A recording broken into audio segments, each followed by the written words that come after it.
ऐसे करके वीडियो शुरू करो ना।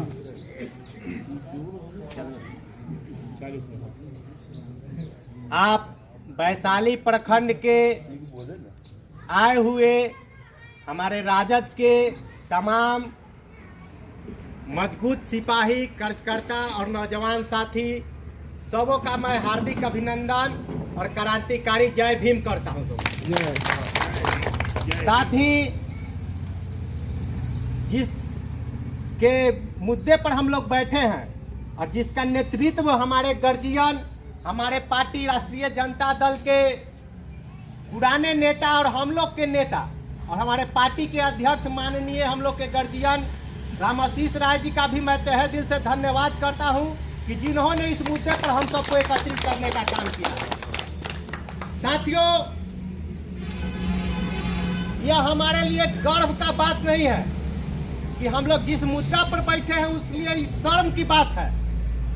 यह बाबा साहेब का अपमान नहीं किया गया।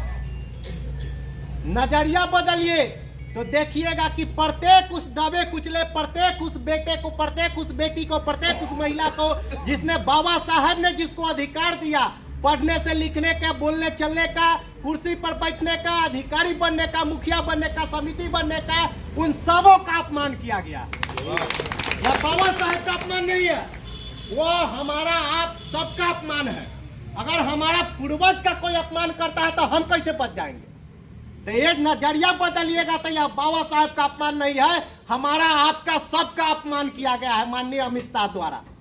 और हमारे दलित का नेता जो नेता बनते हैं, मुखौटा लेके घूमते हैं, हम उनको चेतावनी देना चाहते हैं और उनको आगाह करना चाहते हैं। माननीय चिराग पासवान जी का भी बयान हम सुने, खासकर हम संजय पासवान हैं तो लोग पासवान जाति देख के कहता है कि रामविलास पासवान का वोटर होगा, चिराग पासवान जी का वोटर है। जब हम बोलते हैं कि हम राष्ट्रीय जनता दल में हैं, हम राजद में, हम लालू जी के साथ हैं, हम लालटेन छाप में हैं, तो लोग कहता है कि आप रामविलास पासवान के पार्टी में क्यों नहीं?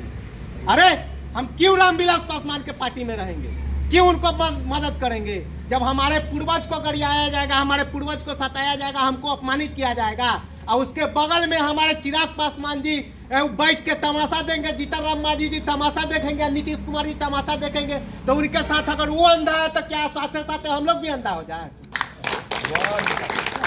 देख रहे थे हम चिराग पासवान जी का बयान, जब अमित शाह जी के बाद पे बैठ के बाद उनसे मीडिया कर्मी जब साथी पूछा गया कि अम्बेडकर जी का बयान अपमानित किया गया है, इस पर आपका क्या कहना है, तो वो क्या बोले कि आदरणीय अमित शाह जी, मतलब वो बाबा साहेब को गरियाए, अपमानित किए तो वो आदरणीय हो गए। हमारे जिनके बदौलत चिराग पासवान जी सांसद में बैठे हुए हैं पार्लियामेंट में, वो अम्बेडकर अम्बेडकर अम्बेडकर हो गया और जो उसका अपमानित किया वो आदरणीय अमित शाह जी हो गया। चिराग पासवान, तुम किसके वोट से गया और किसके अधिकार के बदौलत और किसके संविधान के बदौलत पार्लियामेंट में पहुंचे हो?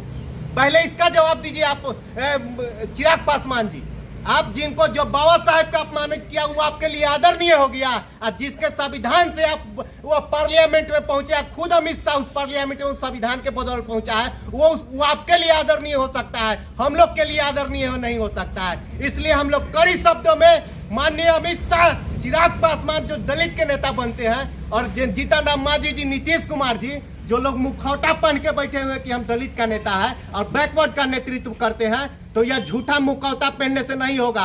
आप लोग को अगर शर्म आ रहा है तो अभी से भी इस्तीफा दीजिए एनडीए सरकार से और सरकार को गिराने का काम कीजिए और नया नेतृत्व कीजिए। नया नेतृत्व में पूरा बिहार देश आपके साथ रहेगा।